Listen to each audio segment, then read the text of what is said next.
Bangladesh federal সাংবাদিক ইউনিয়নের মহাসচিব কাদের গনি চৌধুরী বলেছেন, সাংবাদিকতা হতে হবে পুরো সত্য, আংশিক নয়। সাদাকে সাদা আর কালোকে কালো বলতে হবে। সকল ভয়, ভীতি ও লোভ লালসার ঊর্ধ্বে উঠে জাতির সামনে সত্য তুলে ধরতে হবে। যারা এই চ্যালেঞ্জ মোকাবেলার সাহস রাখেন না, তাদের জন্য অন্তত সাংবাদিকতা নয়। রংপুর সাংবাদিক ইউনিয়ন RPUজে আয়োজিত সাংবাদিক সমাবেশে তিনি এসব কথা বলেন। উত্তরবঙ্গের স্লোগান একটু আগে নাইস সাহেব দিয়েছে, ওই স্লোগানকে ধারণ করে জেগে উঠতে হবে।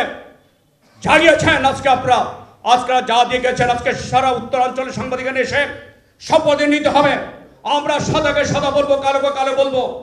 আমরা সত্যটা তুলে ধরবো। আমরা মিথ্যার কাছে পরাভূত হব না।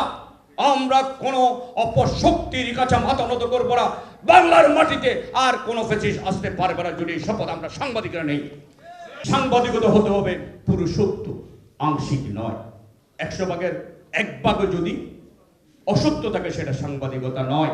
দেশপ্রেম যেমন 100তে 100 পেতে হয়, সাংবাদিকতা ওই 100তে 100 সত্যটা লিখতে হয়, বলতে হয়।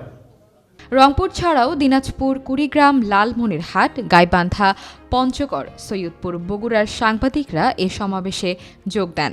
রংপুর সাংবাদিক ইউনিয়নের সভাপতি সালেকুজ্জামান সালেকের সভাপতিত্বে BFUজের ভারপ্রাপ্ত সভাপতি ওবায়দুর রহমান শাহীন, ঢাকা সাংবাদিক ইউনিয়নের সভাপতি মোহাম্মদ শহীদুল ইসলাম, ডক্টর সাদিকুল ইসলাম স্বপন, এরফানুল হক নাহিদ, মমতাজ শিরিন ভরসা, বিভাগীয় কমিশনার শহীদুল ইসলাম, DIG আমিনুল ইসলাম, জেলা প্রশাসক রবিউল ফয়সল সহ আরও অনেকে এ সময় উপস্থিত ছিলেন।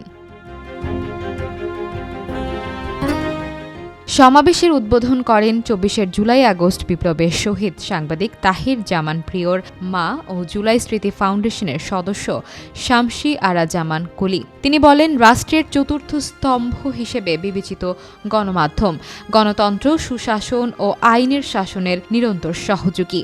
কাজেই যে সরকারি আসুক, সংবাদপত্রের বিরুদ্ধে দমন পীড়ন কোনোভাবেই কাম্য নয়। আজকের এই সাংবাদিক সমাবেশ থেকে একটি ক্লিয়ার মেসেজ দিতে চাই, সারা দেশে কোথাও সাংবাদিকদের উপরে হামলা, মামলা, নির্যাতন করা চলবে না। কোনো সাংবাদিকের বাকরুদ্ধ করার চেষ্টা চলবে না। আমি যে কোনো দল করতে পারি, কিন্তু একটা জায়গায় আমাদের যে প্রফেশনাল ইউনিটি, এই জিনিসগুলো আপনাদের মধ্যে থাকতে হবে। তাহলে আমরা সমাজ থেকে সব অন্যায়গুলো তুলে ধরতে পারবো।